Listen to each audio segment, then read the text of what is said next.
Staring at an empty dashboard on Outlier, you aren't alone. This year, Outlier isn't a simple task board anymore, it's an invitation, only matching system.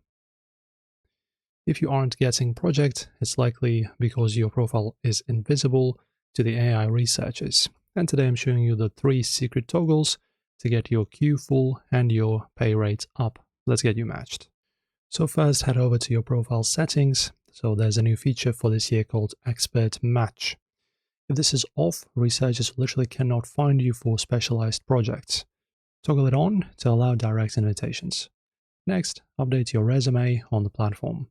Outlier's new AI parser uses your resume to rank you for Tier 2 and Tier 3 projects, which can jump your pay from $15 to over $40 an hour instantly. And don't just wait for emails, check the Marketplace tab daily. In this year, projects appear here for self-discovery before they are blasted to the general list. Also, stay active in the discourse community.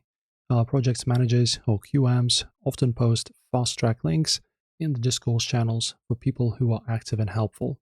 If your MTQ asking the Outlier bot if your account is in good standing can sometimes trigger a system refresh. And then one final rule. Quality is king. This year, if your accuracy drops below 85%, the matching engine will automatically soft shadow ban you from new projects. So just stay sharp, pass those tests, and you'll keep the work flowing. If this Outlier update helped you today, smash that like button and subscribe.